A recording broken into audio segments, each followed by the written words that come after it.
What's up, everybody? Give me a moment. I'm trying to get James Kelly onto here. He's having some problems with the tablet he's trying to use. He's trying to get on via the phone. So just stand by. We will get him on here momentarily.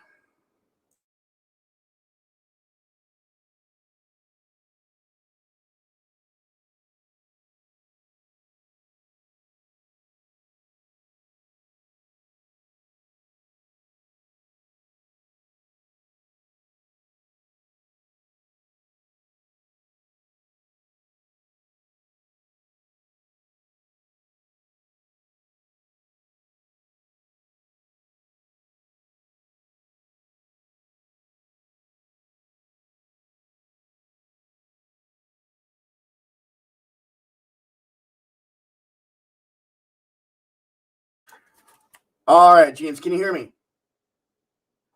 All right, I cannot hear you. Hold on.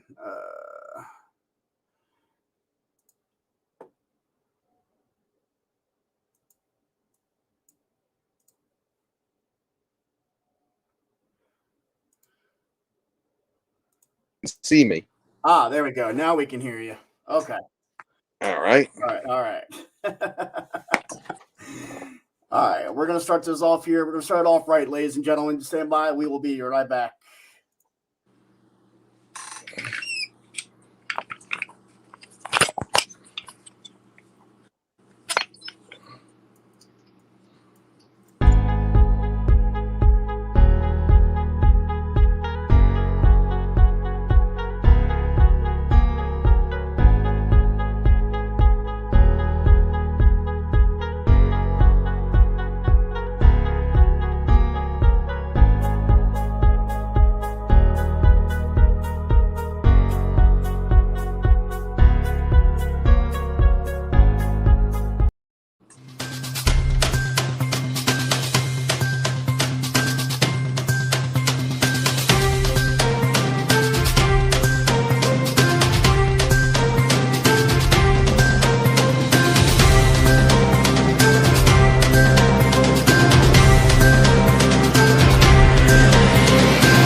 What's up, everybody? I hope everyone's having a wonderful evening. I know it's been a long time coming. Over the last couple of days, you guys have been waiting for a massive update. Well, ladies and gentlemen, we got it for you. We got it right here for you. We're going to be going over a couple of things, but first and foremost, on behalf of the Jackson family, on behalf of Kash, Mama Jay, and everybody here at the team for Free Kash Jackson, from the deepest part of our hearts, thank you for all the help, the love and support that you've been doing. The donations is much appreciated. We are serious about this. We could not have done this without you. James, you want to add to that? Yeah, there were so many friends and family that came together as a team. The Paris, Arkansas courtroom was overwhelmed to have so many people there in support for Kash, to see so many license plates from out of state in the parking lot. It was noted, and it made a difference. Absolutely. But yeah, we wanted to really, give notice to what's going on. And ladies and gentlemen, right now, you can watch it on Facebook. We encourage everybody to go over to the YouTube channel. It is in the description. Go over to the YouTube channel because we'll actually be able to see comments and whatnot. Where the Facebook is just to let everybody know. If you can share this over to the Kash Jackson, our Free Kash Jackson page, because we're going to be going into some information here. We're literally going to go into some of the playbook that was done on Friday morning for Kash Jackson during the extradition hearing. And we're going to be going over a couple of documents here as well. One that James here that was a big influence in this whole situation. Right now, due to Facebook, I cannot see any comments unless you go to the link that's also in the description to allow your phone to be able to be seen. So if you can do that, that'd be much appreciated. Go over to the YouTube channel. I will be able to see the comments from there. But yeah, ladies and gentlemen, this is huge. This is huge, not only for Kash, but for everybody within the movement. There is no question about it. So, James, I know you just spoke to Mama Jackson not more than an hour ago, getting her blessing to be able to do this. Please tell us what she was telling you, and how are things going over there right now in the Jackson Cash and house. Well, things are going well. Right now, she's preparing for more chemo, so she's dealing with that kind of medical issue that she's got to take care of. But they're all excited that he's back home. They know that there's going to be a lot of work ahead, and they are incredibly grateful for everyone that took part in this. I played a small part, but I played a small part of the team, and there were so many supporters. There were so many people that commented, that donated. Everything came together just the right way, and I was just kind of incensed that for such a visible family activist and with a national visibility, a veteran of 20 years, honorably discharged, disabled, and to see so many violations of due process. My big thing is due process. Mm-hmm. I mean, and this applies for any case. How can we know that anybody has dealt with the situation and had it fairly adjudicated, so that there's a verdict, without due process? Anything without due process is tainted. It's contaminated, and I can't look at it unless I know there's been due process. And I saw violations in this that just kind of grated on me, and it annoyed me, and I decided it was time for me to do something. One of the first due process issues that I saw was there was no Arkansas case number. He wasn't on the docket. There was no public notice. The public was not given information about this hearing. This was blind to the public. And one of the 11 elements of substantive due process is public attendance. So it seemed like there was the intention to deny that. And I decided, well, okay, I'm going to do a Facebook Live. I'm going to call the right people. I'm going to ask the right questions the right way. And I'm going to find out when this is and put it all over Facebook. Mm-hmm. And that's what we did. And because of that, this hearing that wasn't supposed to have anybody present had presence from multiple states, which was a little stunning. It was a little surprising to this little town of Paris, Arkansas. That was step number one for ensuring that there was due process. So I'm looking at the issue, and I'm saying, you know what? This extradition, to extradite him up to Illinois, that's not consistent with the Constitution. I have an issue with that. Mm-hmm. So I put together a document, an amicus publici brief, and the facts that I laid out are fairly short. In fact, you can see it. I believe Brian's bringing that up now. Yes, I am. It's right here. But the facts are very short, and it's on page 3, the top of page 3. There we go. And yep, there we go. There's the top of page 3. So you can see that he was arrested in Arkansas for allegedly making threats against the judge in Illinois. Now let's understand this for what it is. Where was the crime committed? That's the question we need to ask. Where was the crime committed? Was it in Illinois or was it in Arkansas? And there's a lot of people that have said, well, the judge that was threatened was in Illinois, so it's in Illinois. No. And here's why. The question you have to ask, Brian, let's say you and I were sitting next to each other in a chair. Mm-hmm. Okay. And a state line ran between us. Okay. Okay. So you're in one state. I'll let you be in state B, and I'll be in state A. And the line runs between us. And of course, we have all of these listeners. So if you're a public official and I threaten you, you hear that threat in state B. Mm-hmm. Is it a crime to hear the threat? Yes, it is a crime to hear the threat. No. Is it a crime to hear the threat? Oh, no. No. So you didn't commit a crime. Correct. And is it a crime for those watching? No. To hear a threat? No. Is it a crime to make a threat? Yes. What state am I in? A. Correct. Which state has jurisdiction? A. Correct. What does the Sixth Amendment say? Well, let's take a look at that. It's just lower down on the page. In all criminal prosecutions, the accused shall enjoy the right to a speedy and public trial by an impartial jury of the state and district wherein the crime shall have been committed. I'm not even going to read further than that.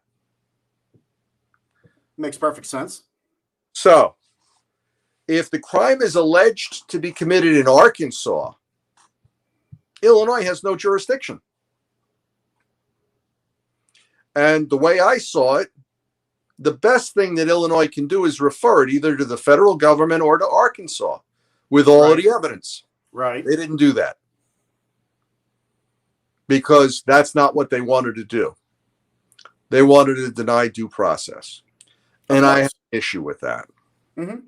Well, we should all have an issue with that. That's first and foremost, especially in a situation like this. I agree. So when I have an issue with something, I've developed a nasty habit because let's face it, I have a few addictions. Coffee is one of them. That's the only substance I have an addiction to. Research and analysis. And, I have this love of getting involved with judges that may tend to deny due process. So what I did is I sat down and I did some research, some legal research, and that's become second nature for me at this point. Okay. I didn't intend to stop off at where I do my research, but it was on the way to where I was going one afternoon early last week, and I stopped and I got some citations. And I said, okay, all of the citations that I was able to find, every last one of them, backs me up and supports me on it. All right, so that sits for a little bit, and I'm still a little cranky. In fact, I'm still fairly cranky. And knowing you, it doesn't take much in this situation. No, no, it doesn't. Paige, we'll get into that in just a moment. We're going to go over this this document that James had sent over to the courts, but we will answer that in just a moment. Okay. Go ahead, James. So anyway, I decided it was time for me to write, and I went home and I started writing, and I think I went home in the evening and wrote it in a couple of hours. And the document that I chose to write was an amicus publici brief. Now, that's an unusual document. That's a document that judges are not used to getting. Judges occasionally will get an amicus curiae brief. And it's important to understand the difference and what the basis of the difference is. And I suppose I should have included an extra page to explain all of that. I didn't, but I'm going to change format at some point so that I can just pull one of these up and whip them out and do it fairly quickly. Mm-hmm. So an amicus curiae is where an expert gives a judge an understanding of a complex issue that judge might not otherwise understand. For instance, if it's a technical or engineering issue or a medical issue or something like that, an amicus curiae brief, which literally translates to friend of the court, would be something that an expert would submit. Mm-hmm. That's not what I did. What I did is I submitted an amicus publici brief that it literally translates to friend of the public. Why did I do that? Well, that goes to a fundamental understanding of the Constitution as a trust document. I hold that the Constitution of the United States is an implied self-executing special revocable trust document.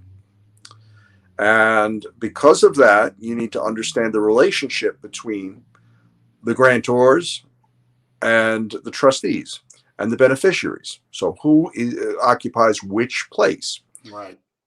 The people, we the people, occupy the positions of both beneficiary and grantor. We don't have to have signed the document because it is self-executing. Mm-hmm. Our government, both state and federal, of all three branches in each, are the trustees. And this is referenced in American Jurisprudence, second edition, 2013, chapter 63, section 247. And as a result of that, all of government officials have fiduciary responsibility to the public.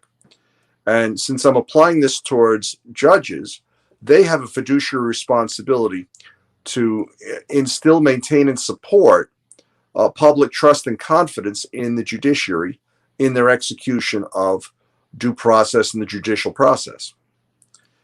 So, where do I get standing to file such a document? Let's understand what my background is. Mm-hmm. I am not somebody who has been admitted to any bar in any state. I've never applied. I've never taken a bar exam. The highest credential I have is a high school diploma.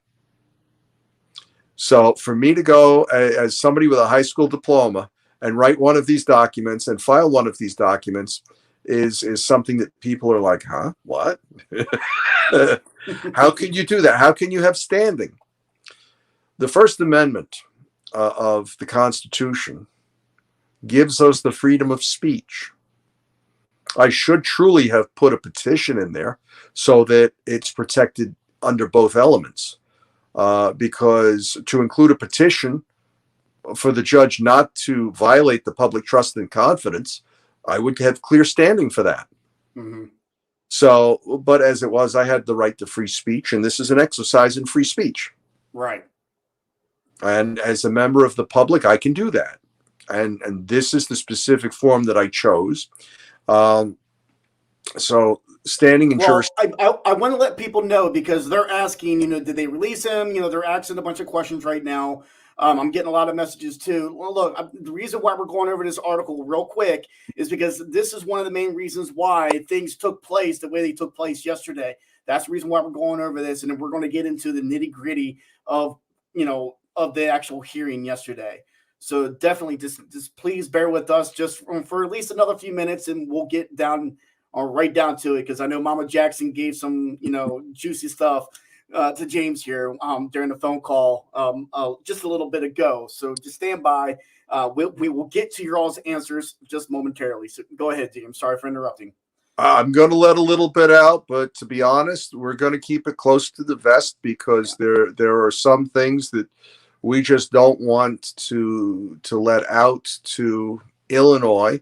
Because as the result of what happened on Friday, I'll guarantee you that the corrupt judges in Illinois are not happy about what I've done. No, and they're trying not. to figure out how they're trying to figure out with a legal team, and I have no doubt about this, as to how to get around what I've just filed. It has frustrated Judge Janelle Christensen and Joseph Salvi no end. And I'm okay with that. If they don't like me, great. Oh, well. Anytime there's a corrupt judge out there that doesn't like me, it warms my heart. So that I do believe. Yeah, it just gives me that warm, fuzzy feeling. Being through the family court system as I have has perverted my sense of what I enjoy. And this is now what I enjoy. Yep. So what I did was I wrote this out. I wrote out the facts, And under the Amicus Publici brief itself, that you see down on page 3, I actually open up with Marbury versus Madison, which it stood the test of time from 1803. That which is repugnant to the Constitution is void and without effect. And it's got the correct phraseology there. As a matter of fact, it holds that the particular phraseology of the Constitution of the United States confirms and strengthens the principle supposed to be essential to all written constitutions, that a law repugnant to the Constitution is void, and that courts as well as other departments are bound to that instrument. So the first thing page? What's it? That's page 3. Okay. Marbury v. Madison, 5 U.S. 137 at 177, 1803. Well, the first thing I did was right there. Whoa, don't go down so far. There, okay. A little higher. There we go. Stop. Okay. Stop right there. Stop right there. Got it. You don't want to hear me sing. The first thing I did is I launched into AR code section 16-94-206, because that is facially repugnant to the Constitution. And this would have been the second step they would have sought to extradite him. They would have elevated this to the governor. One governor of one state would have applied to the governor of the other state, or any of the executive department of Illinois would have applied to the governor of Arkansas to extradite him. Here's the problem. This statute is facially unconstitutional because it says, and I believe it's the top of page 4 where it gets repugnant. The first part is fine, but the second part, let's see.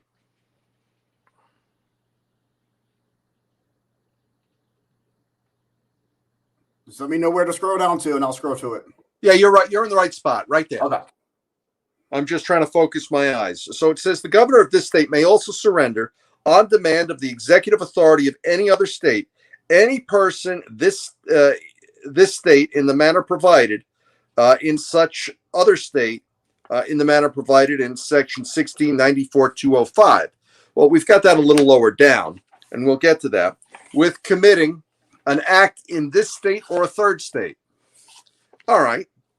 Intentionally resulting in a crime in the state whose executive authority is making that demand. All right. Well, crime in the state whose executive authority is making that demand. Where did we say the crime was, if the alleged crime, because it hasn't been proven, he's innocent until proven guilty. Mm-hmm. Where would the alleged crime have taken place? Not in the other state. It would have taken place in Arkansas. So if they go and they try and do an extradition on this, it's challenged constitutionally, and there's a strong basis for that, because it defies the Sixth Amendment on its face. Right. Now, the first level, I'm dropping down to the first level, 1694-205, which it referenced. A warrant of extradition must not be issued unless the document presented by the executive authority making that demand shows that, except in cases arising under 1694-206, so we've got a circular relationship between these two, the accused was present in the demanding state. Well, Illinois is saying he was in Arkansas. So, at the time of the alleged crime. So that one is out. The accused is now in this state. Well, yeah, the accused was in this state, but we already lost it on one. And he or she is lawfully charged by indictment found or by information filed by a prosecuting officer and supported by affidavits or facts, or by an affidavit made before a magistrate in that state having committed a crime under the laws of that state. He or she has been convicted of a crime in that state and has escaped confinement, broken his or her parole. Again, where would the alleged crime have occurred? In Arkansas. No. Not in Illinois. Illinois is completely deprived of jurisdiction. So if Illinois did issue a warrant without jurisdiction, void, without effect, people think just because a judge signs an order, oh, it's the law. No, it isn't the law. If that judge doesn't properly have jurisdiction, it's a piece of paper worth burning. Mm-hmm. That's it. Throw it out, put it in the garbage. So I go through on the bottom of page 4 and I discuss all of what I just discussed. And I go on to cite on page 5 that a federal matter directly on point with this matter established precedent for telephone calls threatening public officials to be tried in the location the call and the threat came from. That was United States v. Howard, 6th Circuit, 2020. So it's a recent citation. It's a phone threat. And when you read the case, the jurisdiction was tried. And this is really all I needed the case for. The jurisdiction was tried. I see Hope here pointed there were crimes committed in Illinois. Yeah. We'll get to that in just a moment. By the judge. But so this gives precedent on a federal level. Now, it could be that there's a federal charge that comes down the line which this would support. But I also took 2 key citations, and I took them from out of the jurisdiction. One was from Maryland, and one was the 7th Circuit, which was appropriate for Illinois, but not Arkansas. I forget what circuit Arkansas is in, but I know Illinois is in the 7th. So they're not directly precedential for Arkansas, but what's contained inside these citations references Supreme Court of the United States decisions, and those are. And it's important when you're using citations, A, to shepherdize to make sure that it's good case law, and then to make sure that it's applicable to the jurisdiction. And if you're going to use something outside the jurisdiction, there better be a good basis for doing so. So I've covered that. Mm-hmm. And the whole reason, and the folks can go back through and read this in detail, but the whole reason is best described by Joseph Story, Supreme Court Justice. And that's on page 6. Yep. About halfway down. As Justice Story explained, the Constitution's venue provisions secure a party accused from being dragged to a trial in some distant state, subject to the verdict of mere strangers who may cherish animosities or prejudices against him. Joseph Story, Commentaries on the Constitution, section 925, Carolina Academic Press, reprint 1987 from 1833. Further, a trial in a distant state could result in oppressive experience or the inability of procuring proper witnesses to establish his innocence. United States v. Palma Ruidas, 1997, 3rd Circuit. Alito dissenting. And we have United States v. Rodrigo Moreno, United States Supreme Court decision, 1999. So this is well supported right through the Supreme Court. So now that I've challenged Illinois' jurisdiction in this, where a court has jurisdiction, it has a right to decide any question. I'm on the top of page 7. Okay. Where a court has jurisdiction, it has the right to decide any question which occurs in the cause. And whether its decision be correct or otherwise, its judgments until reversed are regarded as binding in every other court. But if it act without authority, its judgment and orders are regarded as nullities. They are not voidable, but simply void, and form no bar to a remedy sought in opposition to them, even prior to a reversal. They constitute no justification, and all persons concerned in executing such judgments or sentences are considered in the law as trespassers. Elliott v. Pearsall's lessee, United States Supreme Court, 1828. Well, gee, I kind of went a way back for that one, didn't I? So let's come up with something perhaps a little bit more current. And we'll drop down to a judgment entered by a court that lacks subject matter jurisdiction is void. Gonzalez v. Crosby, United States Supreme Court, 2005. So from 1828 to 2005, this Supreme Court hasn't changed their opinion on that at all. They still support it. So the next one is not something I went back and challenged with an updated version, but it's interesting to look at. It's another Supreme Court decision. We hold, therefore, that a mandate is void, which is beyond the power and jurisdiction of the issuing court, and that the court may not punish for its violation. Ex parte Rowland, United States Supreme Court, 1881. In regards to Sawyer, United States Supreme Court, 1888. And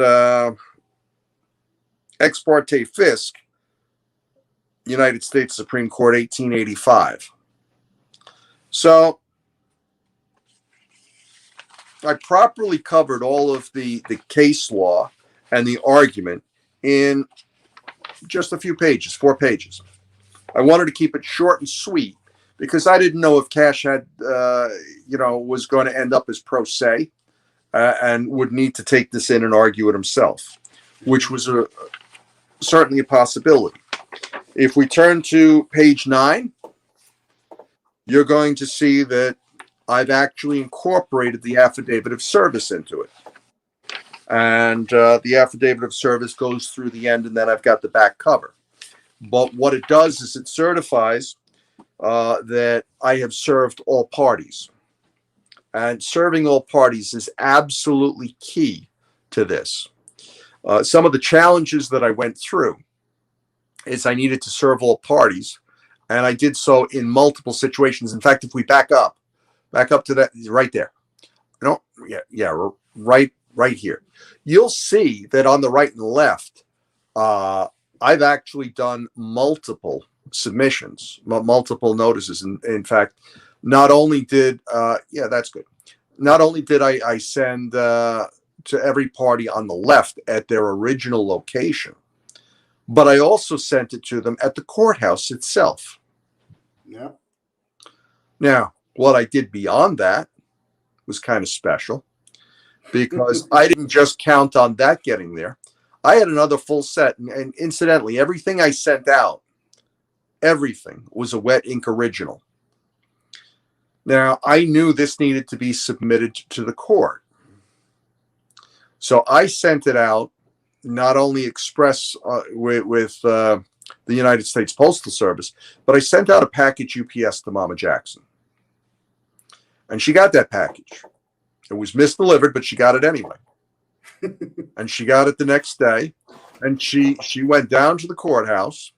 You know, it was kind of ironic because she actually did a live feed on that Thursday and was mentioning that she was waiting on the package to show up. And how ironic that, the only neighbor that was even close by, she walked to, and where was it? It was sitting right in front of the door. She walked up, looked at it. It had her name on it. And she's like, figures. Yep. And, I tracked the package. I told her it had been delivered to the front porch, and she knew it wasn't hers. So she went to that neighbor. And she got the package, and I said, okay, now you can submit it to the court. It's still early enough in the day.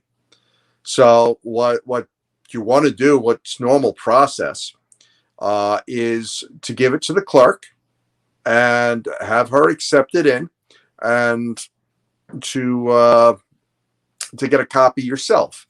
I mean, this is something I do. This is a matter of course. A lot of people like to do it electronically, but I always like to have that physical stamp on it because you just can't fake it. And I go to the extent of actually doing perfect binding and binding paperback books for some of my appellate work. Pain in the neck, but it looks nice, and I've got a stamp on it. So that's something that's key there. Now, let's back up and bring up that very first page, the caption.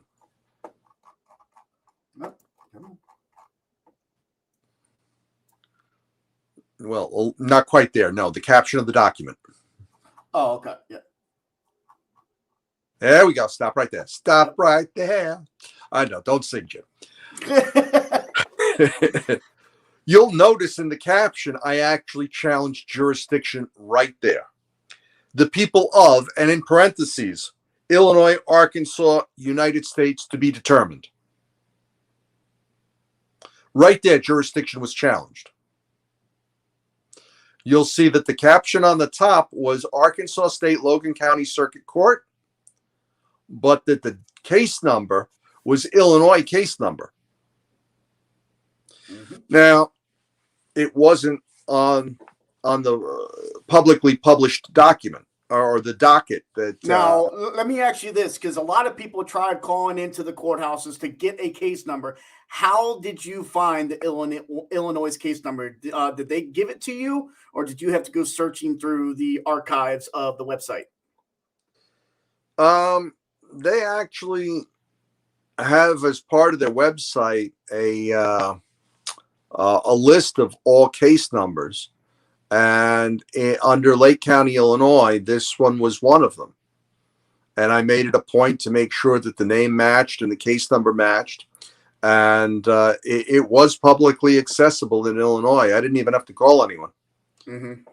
So I got that number and included it. And the clerk incorrectly refused submission. Right. We heard that. You actually did it live. Well, no. When Mama Jackson went down there, the clerk refused to accept because, well, there wasn't the docket number. But he's having a hearing tomorrow morning at 9:30. I remember that. The docket. Yep. Well, I remember okay. That. Now that's a meaningful deprivation of access to the court. That is a fundamental deprivation that cannot be tolerated. It's a substantive due process issue, and if you can't submit to the court, the whole thing should really be thrown out right there. Right. However, well, we do have a question here, based upon the charges that were placed against him. I know you know more about that than I do, James. So if you want to answer that question, please. It says, did Lake County ever produce what they accused Kash for? In doubt they had anything at all. To be honest, I have limited information on that, and I don't know.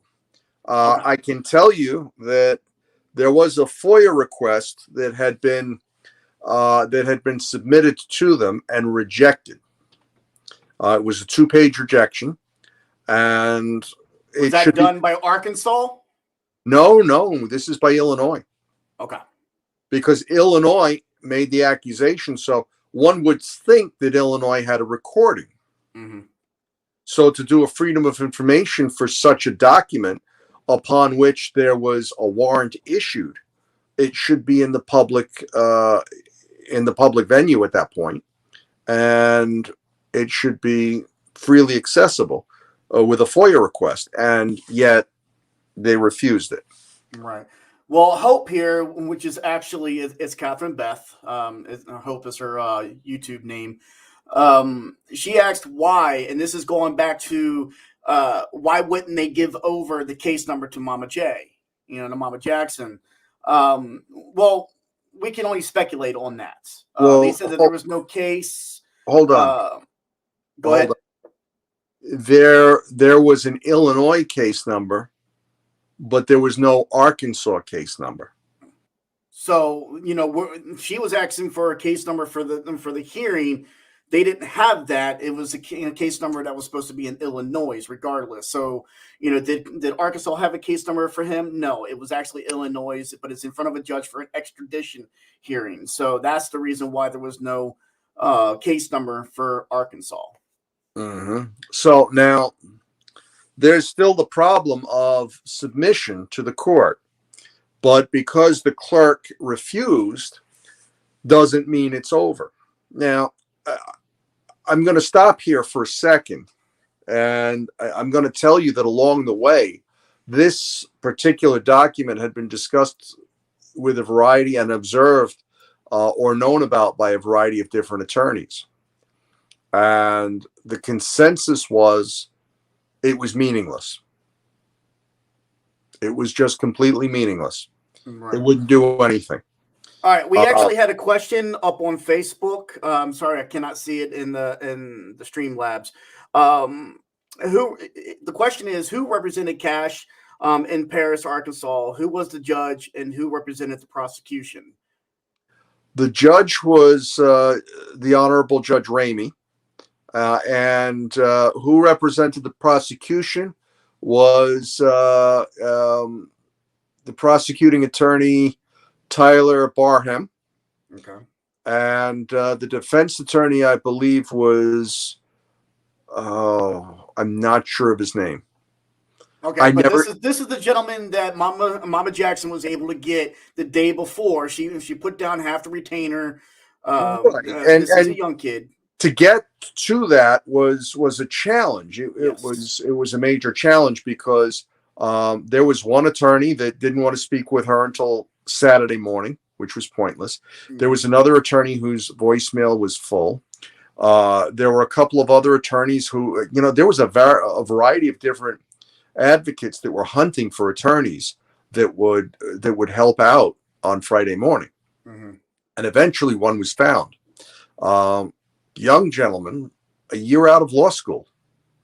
And he took the case, and she met him that morning for the first time. I've never spoken to him at all.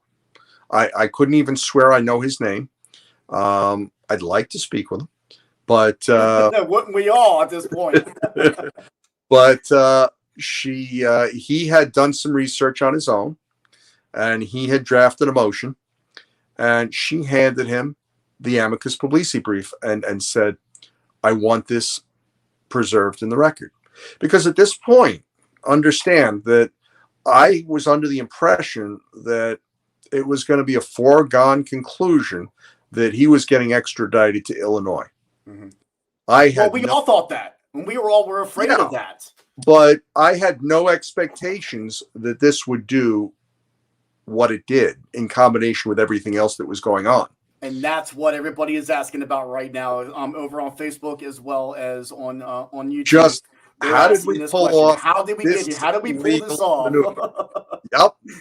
So this was a unique little legal maneuver. First, the drafting it. Second, getting it down there, which was it was a challenge, and then getting it to the right people at the right time was also a challenge. I needed it submitted. I needed an attorney to do it. And she retained an attorney, and he took it and he submitted it along with his own brief to the court on the morning of. Mm-hmm. And there were enough copies that I had given so that all parties, I sent 6 in that second one that Mama Jackson had gotten. So there was one for Kash, there was one for his attorney, there was one for the Arkansas prosecutor. If the Illinois prosecutor showed up, there was one for him, and there was one for the judge, and there was one for Mama Jackson. So there were plenty of copies for everybody. And my understanding, I wasn't in the courtroom myself. I was waiting patiently, and because I told them if I was required to testify, I would be able to do it virtually like this. Right. But I never got that call, and the time is going on, and it's at about, it was supposed to start off at 9:30 local time, and by 10:15 I'm thinking to myself, well, we got a couple different things going on here. It's either one hell of a fight or they're working out, I forget what the 3 options were, but it's like, all right, well, this wasn't expected to be quite this long. This was expected to be a very short hearing. I expected the hearing to last 10 minutes tops. And it lasted an hour and a half. At least at least on my end. There may only have been 15 minutes worth of court transcript, but on my end, it was an hour and a half. So he took the paper, he read the paper, he found the paper to be well written and worthy of submission. So he submitted it under his bar number, because he's, of course, a local attorney. Mm-hmm. So it was submitted, and the judge accepted it and put it on the record. And based on this, there was absolutely no argument from the prosecuting attorney, none. And there was no rejection by the judge either. No questions, nothing. So the extradition was stopped, and the judge found the $500,000 bail that Illinois was asking for to be excessive. He said that would be appropriate if there was a murder. There was no murder. So I'm reducing it to $75,000 with a $7,500 commercial bond. And he went through the amicus curiae brief point for point and said, yep. And this is according to several different people that were physically in the courtroom, because I wasn't there. Mm-hmm. But I am looking forward to getting the transcript. And well, that was a question, how can one get a copy of the transcript? I'm pretty sure only a few select few is going to be able to get that, as far as like family, the attorneys, and so forth. I'm pretty sure you're going to be able to get one because you're the one that actually wrote the brief. But but yeah, but I'm pretty sure it's going to be shared eventually. Right now, just would not be the right time, with everything, with the pending upcoming trial that is going to have to take place, because he didn't get extradited. He is still in Arkansas. And matter of fact, and for those that are wondering right now who have not been paying attention to the actual Free Cash Jackson page, he is home.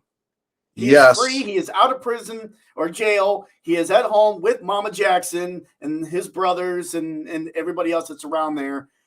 So he is home. He is not in jail anymore. But the charges still need to be resolved. But the charges are still pending. There is going to be a trial. And I know I'm definitely going to make darn sure that I'm there for it. I will take some vacation time for that.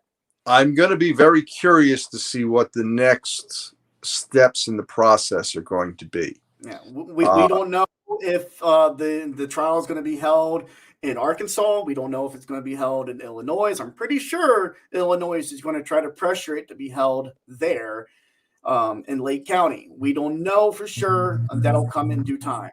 However, they're going to have to overcome this amicus publici brief. Mm-hmm. And that it's been accepted into the record in a positive manner. That's going to be a challenging fight, especially since all of the case law supports exactly what I've argued.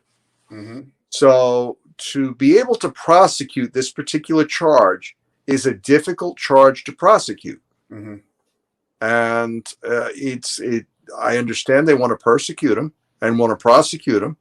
And okay, the very best against him right now that I can get my head around, if it's correct, and it may not be correct, but if it's correct, I would say that what Illinois has might rise to the occasion of a reasonable and articulable suspicion that a crime may have been committed in Arkansas. Mm-hmm.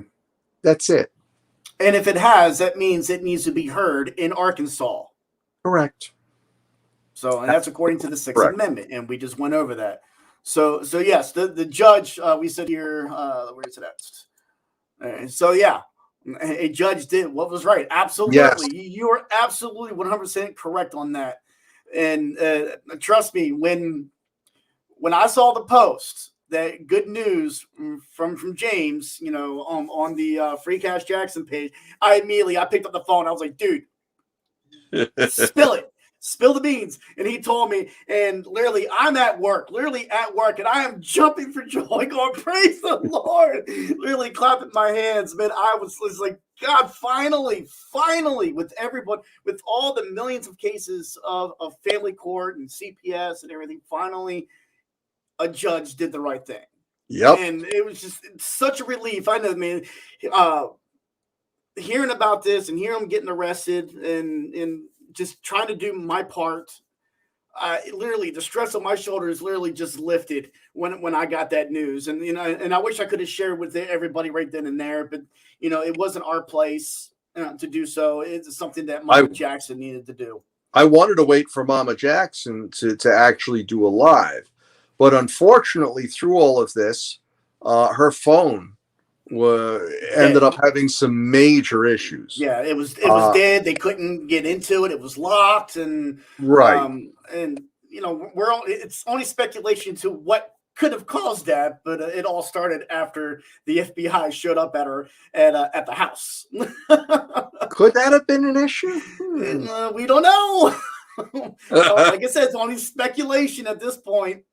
But So, yes, John just asked the question here. Where is the proof of the threats? I really could not see Cash doing this. And be honest with you, John, and James and I, we've talked about this too. I've known Cash since just before 2016. And when I helped him do the march in DC that year, and so forth. I worked with Cash on VLN. He's literally been here at my home in my studio, on several occasions, and he's been on my show on several occasions.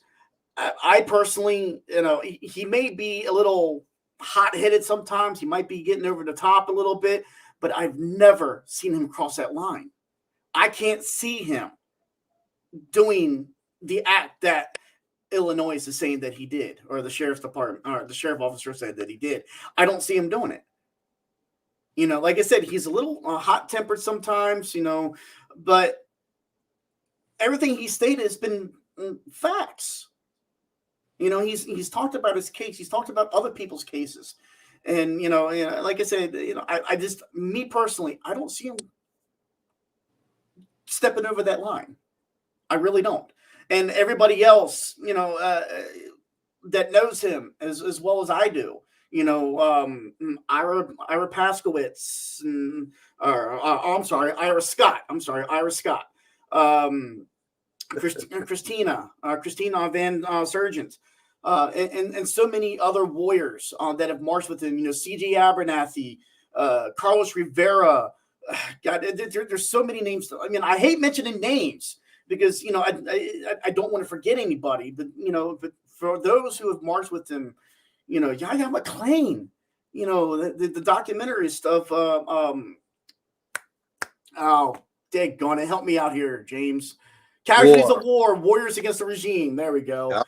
What was the other one with Ginger Gentile, the Erasing Families documentary? Yeah, because Ginger was out there in 2016.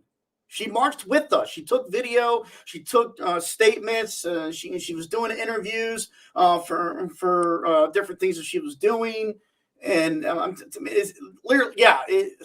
It seems like it's so long ago, but in reality, it feels like it was just yesterday. Mm-hmm. It really, really does. And again, this is just my personal opinion. From my knowledge of knowing Cash, I don't see him doing this. What's your take on that? Well, I know that when people are exposed to prolonged stress, prolonged elevations of stress hormones, it can adversely affect the brain structure and the behavior. And it's progressive unless the stress is removed and processed. So from that perspective, it's the kind of thing where I can't see, it's out of character for him. Could I see somebody provoked to that level? Oh, absolutely. Yeah. I think a slip is a possibility, but here's what I know. Without due process, rigorously applied, you're never going to know. Mm-hmm. Absolutely. Unless you have an impartial jury, and you're not going to get that up in Arkansas. Unless you have an impartial jury and due process rigorously applied, a finding of anything is irrelevant. So because oh wait, why did the FBI show up? My fault. Sorry about that, guys. Yeah, that was me. I did a press release that included that he had top secret clearance. And it hit Facebook. FBI picked up on it, and well, there we go. Well, all of a sudden, literally, after she picked up the package from the neighbor's house, she pulls back up to let the other sons know, the other boys of hers know that she got the package. She's on her way to the courthouse. And next thing you know, she looked down the driveway, and here comes his car. My bad. Sorry. Yep. The boys come out, and they go down, they talk to them. They introduce themselves as the FBI, and Mama Jackson's like, why are you here? And, they according to what Mama Jackson said in her live, and you can go back and hear it for yourself, supposedly they got called for a bonfire that was outside the backyard. And Mama Jackson was like, what, you think we're going to destroy evidence?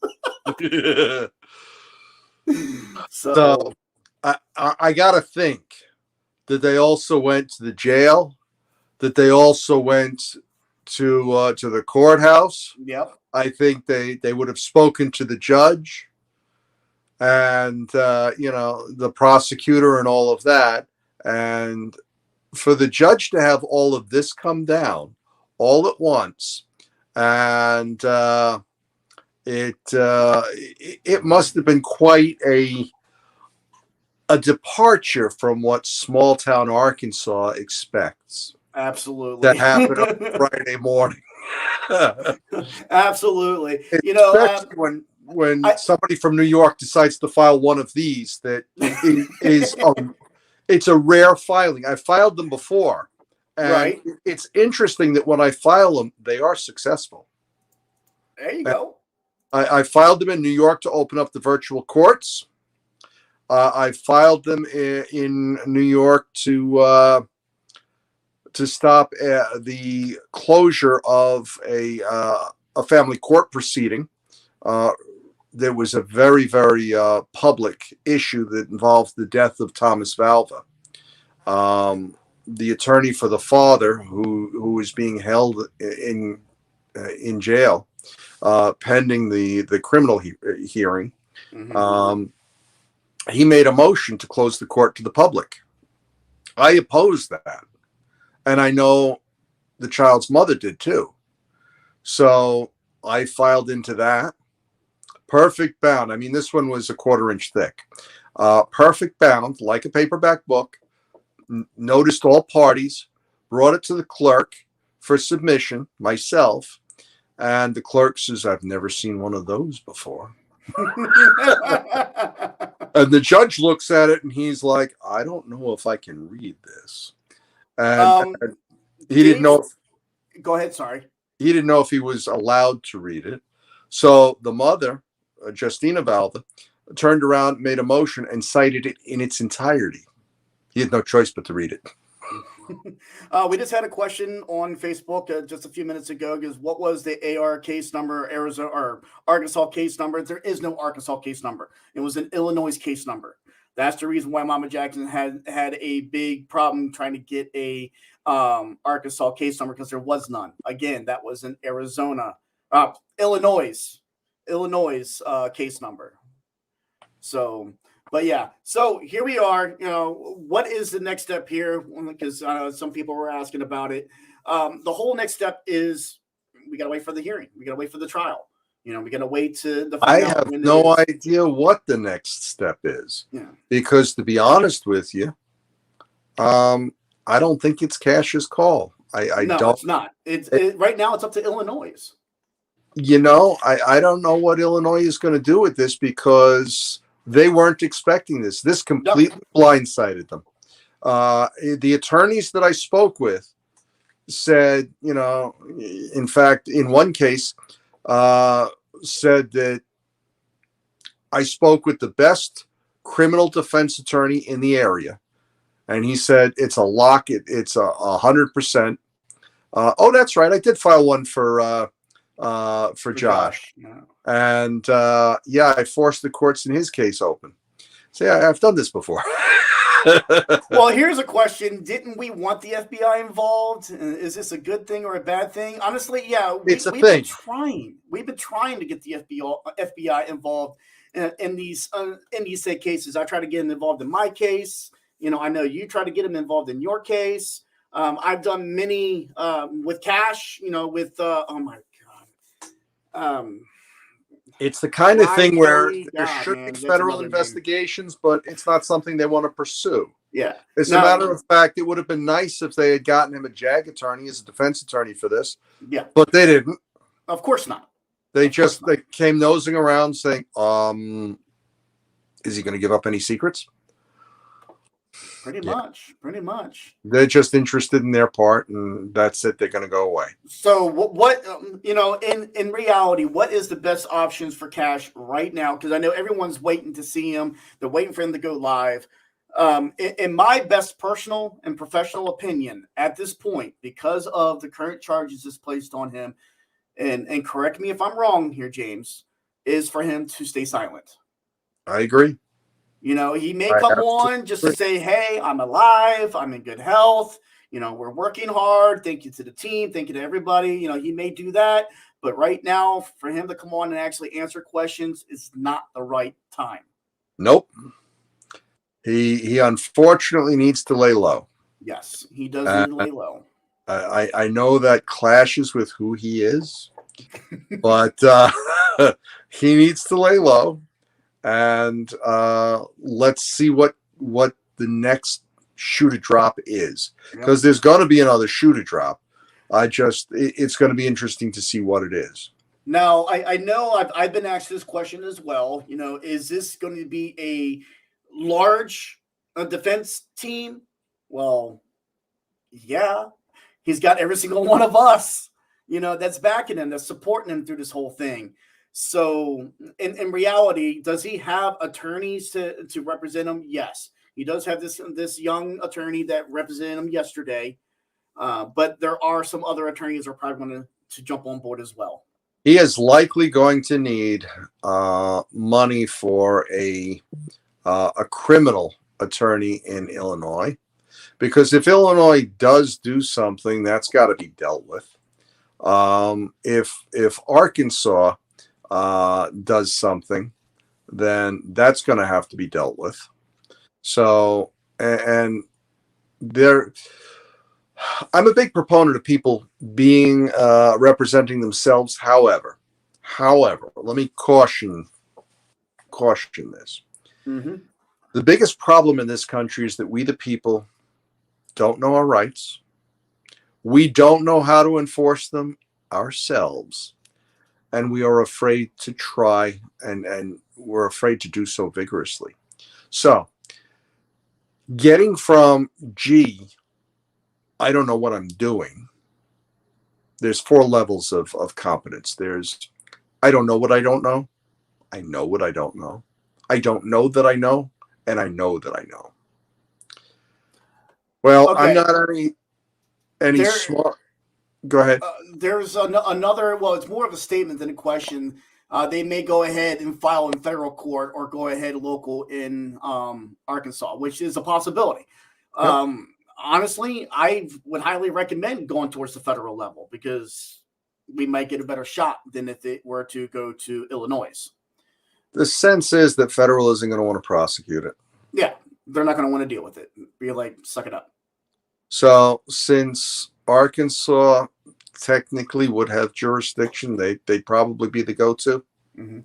We'll see what happens. I mean, this is something where there were attorney after attorney that looked at this and says he's getting extradited. You may as well not even hire an attorney. He's getting extradited. And yeah, bingo. and dropping the bombshell, all of a sudden turned the table upside down, and he's not getting extradited. In fact, nope. He's getting out on a $7,500 bond, which should have been $50,000. It was a 500. It was a $500,000 bond that Illinois put on him, which was no. Yeah, it was way overly excessive. So what we've got going on here is now we're in uncharted territory, because for somebody like me to have come in, filed that paper through an attorney, and played a part in stopping an extradition and getting him out instead of getting him extradited, it changes the whole dynamic. Mm-hmm. It challenges jurisdiction on a fundamental level. When I did this with the intention of preserving the argument for the appellate courts, because I didn't expect the trial courts ever to do anything, and I didn't expect them not to get extradited. So this was quite the pleasant surprise. But I can tell you that when I file these, number one, I do the research on them, and I am absolutely solid on the research that I do. And the way the document is written, it's tight, it's correct.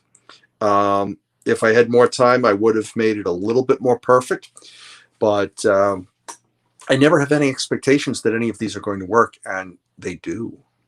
I've had numerous filings. As a matter of fact, I've just filed into a local court telling the judge he has shed his jurisdiction and just needs to recuse, and the case needs to be discarded by the prosecuting attorney. Mm-hmm. And fundamentally, what we have here is such egregious violations that there's no public trust and confidence in the judiciary.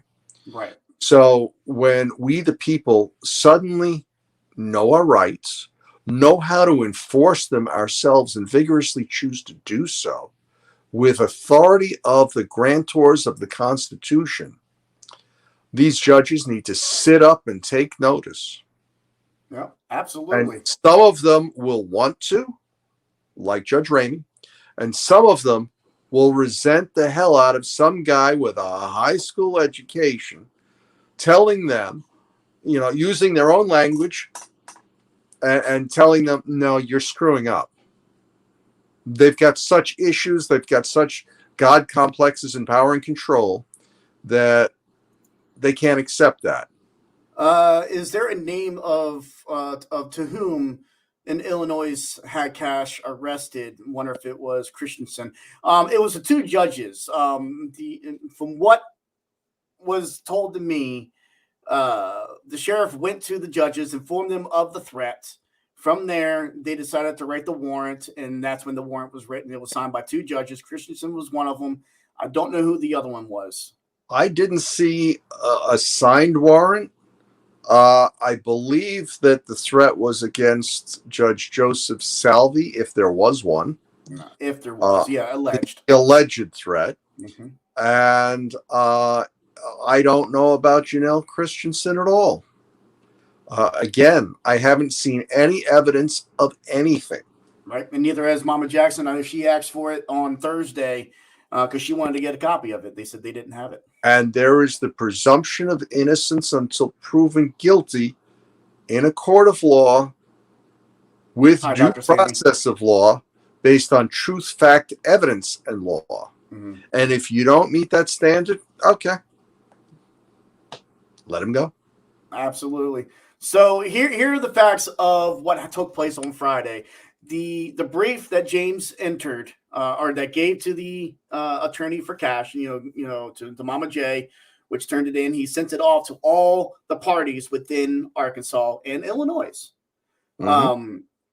So it was accepted by the judge in Arkansas, which is also one of the reasons why Kash is out today. And one of the reasons why the judge lowered the bond. He is not extradited. He is at home with his mom, with Mama J. Praise to God. Jeez. Woof. Oh, man, that still gives me chills every time I say that because I just cannot believe that a judge actually did the right thing. So, yes, he is home. He's sleeping in his own bed. He's not sitting on a slab, being watched 24/7. Somebody said, thank you for promoting suicide prevention. Is something I do on a regular basis until Valhalla. As a veteran myself, Kash being a 20-year veteran, retired Navy, I'm Marine, and to everybody else who served, whether police or fire, luckily nothing happened, but I'm pretty sure that the jail had him on suicide watch, just in case, he tried. We knew that wasn't going to happen. It's Cash standard too strong. operating procedure in Yep. jails for the first, week, 2 weeks to keep people under close supervision. Yep. Yep. So he is out. He is home with Mama J, and I saw that she did go live. Apparently, so maybe they got their internet back up and working. But she did do a short live just a little bit ago, just as we were starting here. So if you're able to watch that, matter of fact, you know what? I'm going to see if I can find that, and I'm going to play it if I can. Let me see. I'd like that because I haven't seen it. I haven't seen it either. Like I said, I noticed it popped up. And she speaks so well.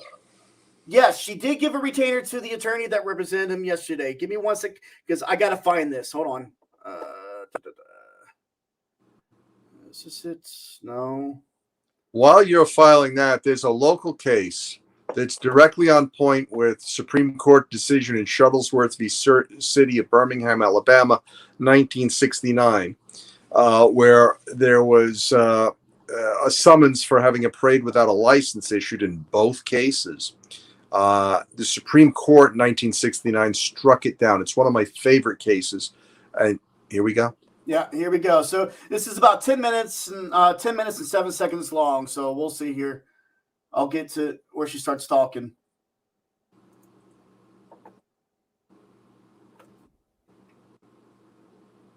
She does take a minute or two to start, doesn't she? Yeah, she does.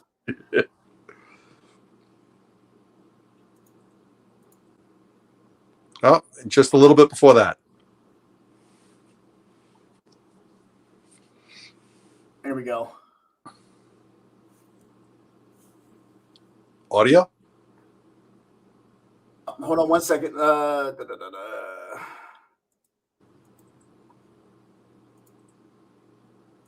me try this again. Sorry, ladies and gentlemen. Give me 1 second.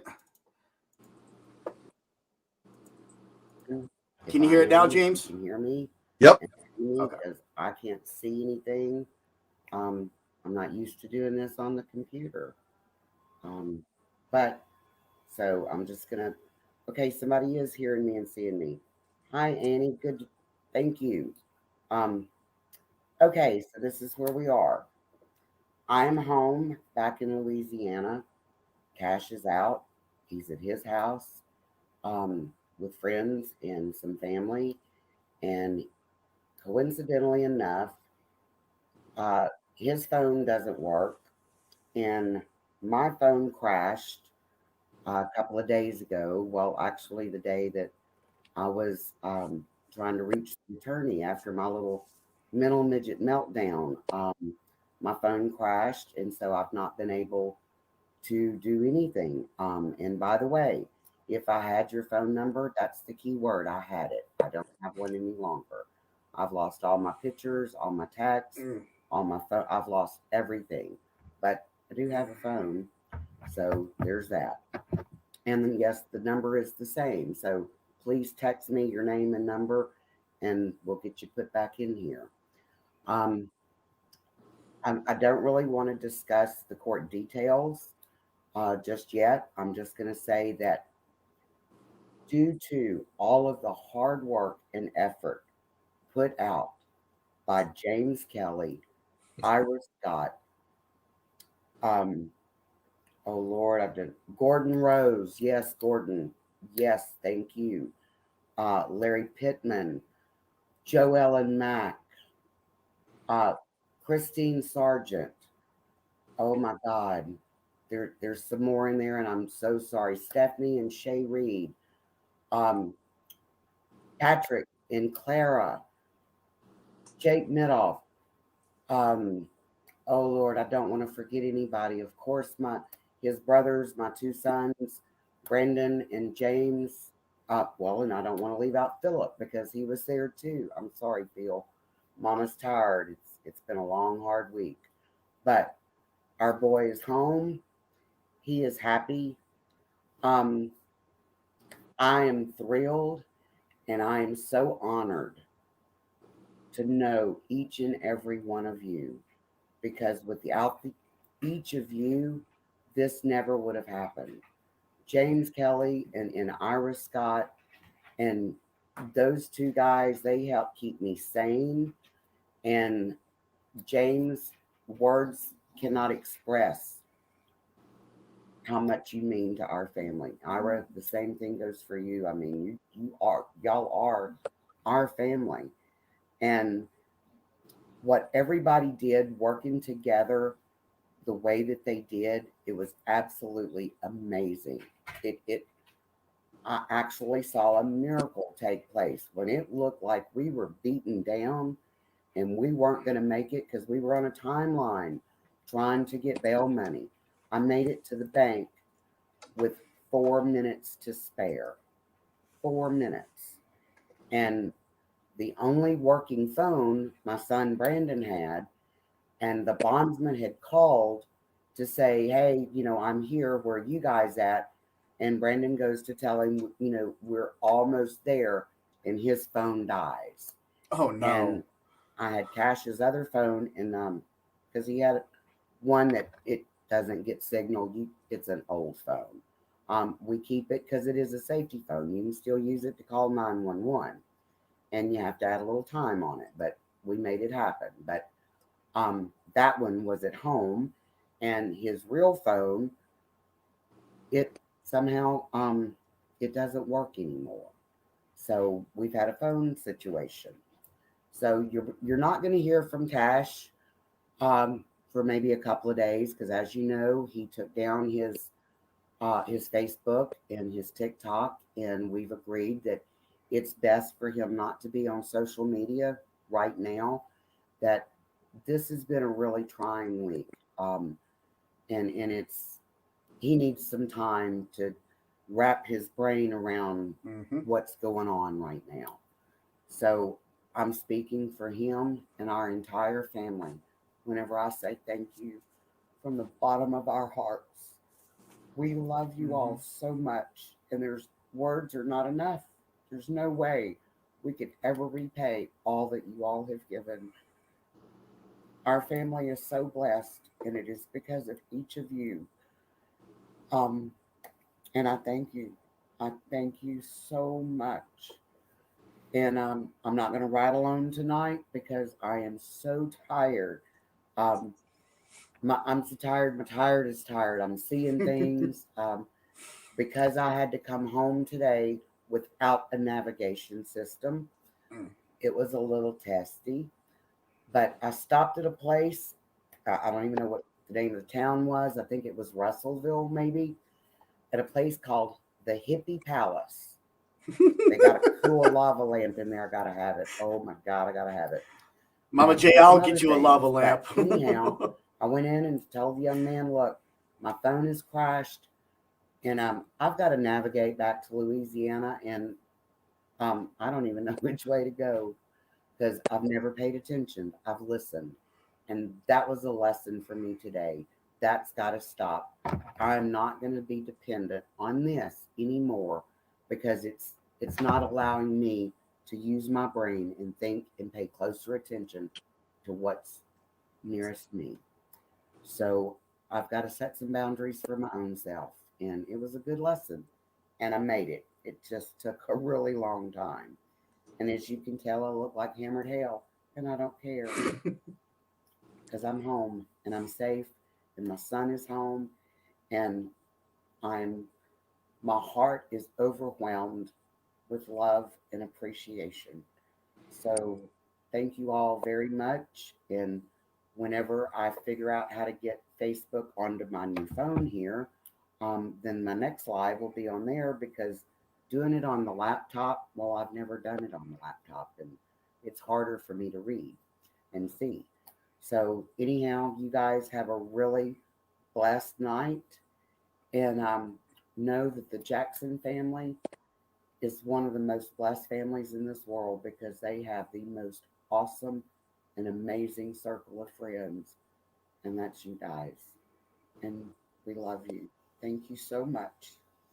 And have a good night, and we'll talk soon. Peace out. Wow. That Whew, brings a tear to my eyes. Seriously, I'm gonna have to buy her a lava lamp now. I She's know. probably going to get a lot of them.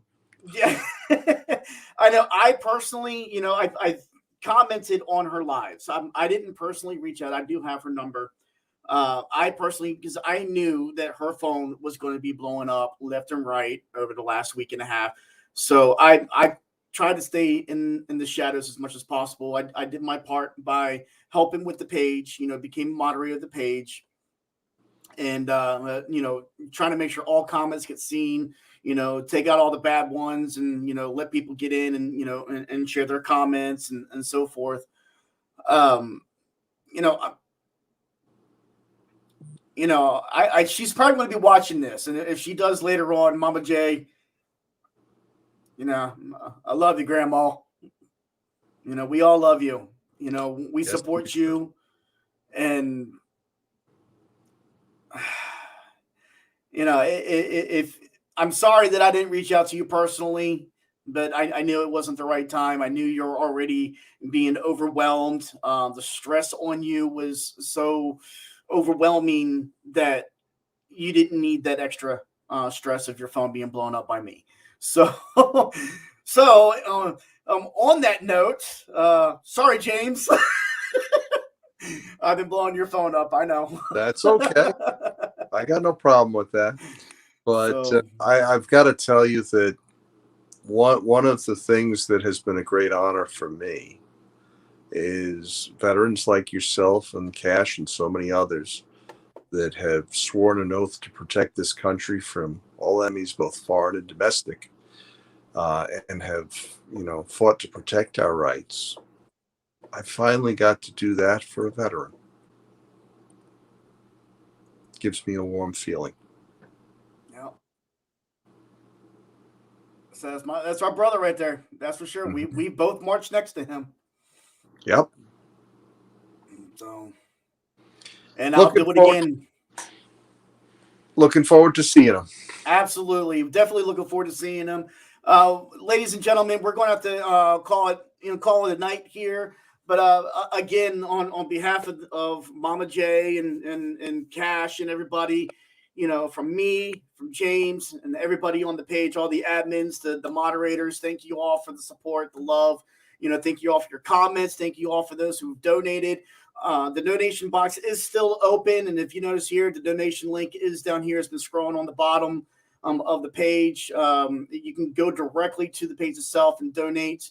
But we could not have done this without y'all. Seriously, you all were able to make this happen.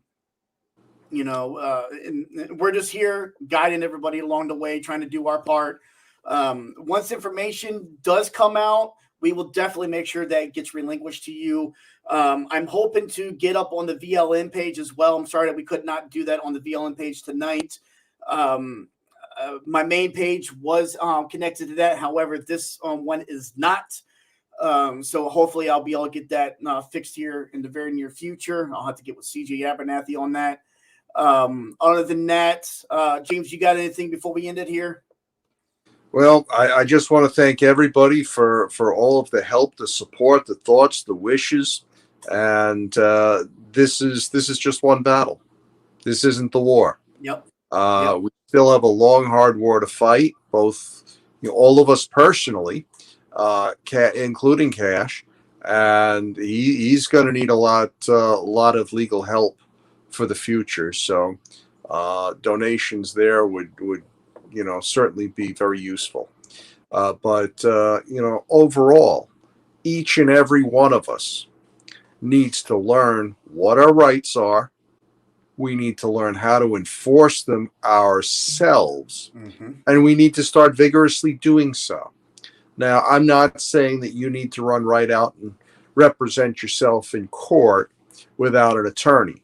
It'd be nice if you could do it, but you need to get yourself from the position that you're in to the position of being able to do something along the lines of what I just did. Because what I just did isn't something so special that anybody else couldn't do. It's just that there are so very few people that have taken the time and effort to learn and to be able to do this sort of thing. When we all start speaking up, when we all start holding the judiciary personally accountable, then we can force change into the system. Two things that I'm doing beyond this, because this was a small part of what I had done. I am literally fighting to impeach a judge, a sitting New York State Supreme Court Judge, John J. Leo. I've filed into the New York State Assembly, and I've been rebuffed. So now I'm going to file into the Supreme Court. With respect to that same judge, I am fighting to have cameras in court. And in my own case, to see my own kids. I refuse to go into the court without a camera. And we all know what happens there. Yeah. So I have filed a federal suit to strike down the prohibition of cameras in court, at least with respect to my own case. And, you know, I am so used to rights being violated, in due process being violated. I'll give you an example. The federal judge dismissed my temporary restraining order and injunction against the prohibition of cameras in court, that did it without notice, without leave to amend, without a hearing, and just threw it in the garbage and said, no, it's done. Okay. I could accept that. I could cry. I could say, oh, well, gee, we can't get any justice. No, I filed into the second appellate, and I filed a brief that's, well, let's put it this way. I walked into the New York State Office of Court Administration, the administrative court's highest office, and dropped the briefs in front of their counsel. She looked concerned. And for the record, that was accepted by federal court without any kind of correction to form or anything like that. So we're going to see where that one goes.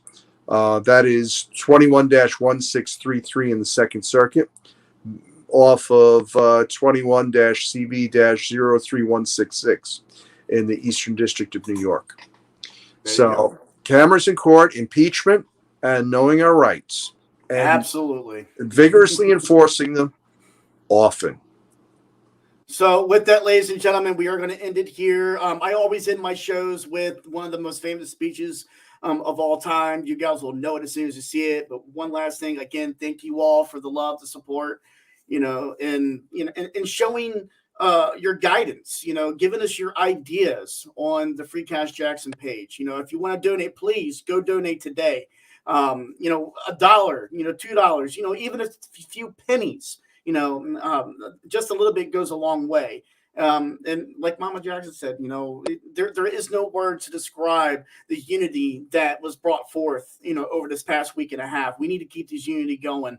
It's going to take all of us within the family law reform movement to make this work. And, what took place yesterday at the hearing for Kash Jackson's extradition possibility of going back to Illinois, that's a huge stepping stone for Kash in his case. It's a big step forward for the movement. Just remember that. This is going to help other people. And James, if you got them, use them. We love you, James. Seriously, you've come here. We can tell stories for being here at my home. Oh, we could go on for hours. Absolutely. But we will keep everybody appraised. Like I said, I'm hoping to get up on VLN here with this account very, very soon. Everybody have a great night. Stay tuned. We will constantly be posting updates as they come out. If James hears from Mama J or Kash or vice versa, we'll make sure we get that out there. I know I'm supposed to get in touch with a gentleman tonight. Someone's been, telling us about the gentleman who had information for Kash that wanted to release. So I'm going to get that information. I will be passing it along on the Free Cash Jackson page here shortly, as soon as I'm able to get that information. So if you guys have any questions, do not hesitate to reach out, to us. Ask those questions. If we do not know them, we will make sure that those questions get given to Mama J and to Kash and to the attorneys that need it to, and we'll get those questions answered for you. So with that, thank you, James, again for coming on with me tonight to share your brief with us. You know, it's an excellent brief. I'm very grateful for you and the work that you do. You know, keep up the great work, and to everybody out there, you know, there is light at the end of the tunnel. Do not stop. Thank you very much. Thank you for having me. Absolutely. Do not stop. Do not quit. Quitting is never the end game. You know, even when people tell you, yes, you need to quit. Absolutely. Just keep going. Absolutely. Literally take that word quit and throw it away. It's not in the vocabulary anymore. So, and literally, if you or somebody you know is having ideologies of wanting to commit suicide, reach out to the suicide hotline. You know, reach out to somebody, especially if you're dealing with the family court system. You know, reach out to one of us. You know, we're here. You know, we'll be willing to help you. And if we can't, you know, talk with you at that moment, we know somebody who can.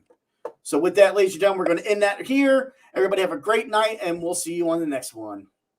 Good night. I'm sorry. But I don't want to be and that's not my business. That's not my business. I don't want to rule or conquer anyone. I should like to help everyone. Jew, Gentile, black man, white. We all want to help. Human beings are like that. We want to live by each other's happiness, not by each other's misery. We don't want to hate and despise one another. In this world, there's room for everyone. The good earth is rich and can provide for everyone. The way of life can be free and beautiful. But we have lost the way. Greed has poisoned men's souls. Has barricaded the world with hate. Has goose-stepped us into misery and bloodshed. We have developed, we have shut ourselves in. Machinery that gives abundance has left us in want. Our knowledge has made us cynical. Our cleverness hard and unkind. We think too much, feel too little. More than machinery, we need humanity. More than cleverness, we need kindness and gentleness. Without these qualities, life will be violent. All will be lost. The aeroplane and the radio have brought us closer. The very nature of these inventions cries out for the goodness. Cries out for universal, the unity of us all. Even now, my voice is reaching millions throughout the world. Millions of despairing men, women and children. Victims of a system that makes men and imprison innocent people. To those who can hear me, I say, do not despair. The misery that is now upon us is but the passing of greed. The bitterness of men, fear the way of human progress. The hate of men will pass, and dictators die. And the power they took from the people will return to the people. And so long as men die, liberty will never perish. Soldiers, don't give yourselves to brutes. Men who despise you and slave you and regiment your lives. Tell you what to do, what to think, what to feel. Who drill you, treat you like cattle, use you as cannon fodder. Don't give yourselves to these unnatural men. Machine minds and machine hearts. You are not machines. You are not cattle. You are men. You have the love of humanity in your hearts. You don't hate. You don't hate only the unloved and the unnatural. Soldiers, don't fight for slavery, fight for liberty. Fight for liberty. In the 17th chapter of St. Luke it is written, the kingdom of God is within man, not one man, not a group of men, but in all men. In you, the people, have the power to create machines, the power to create happiness. You, the people, have the power to make this life free and beautiful, to make this life a wonderful adventure. Then in the name of democracy, let us use that power. Let us all unite. Fight for a new world, a decent world, that will give men a chance to work, that will give youth a future, and old age a security. By the promise of these things, brutes have risen to power, but they lie, they do not fulfill their promise, they never will. Dictators free themselves, but they enslave the people. Now let us fulfill that promise. Let us free the world, to do away with national barriers, to do away with greed, with hate and intolerance. Let us fight for a world of reason, a world where science and progress will lead to all men's happiness. Soldiers, in the name of democracy, let us all unite.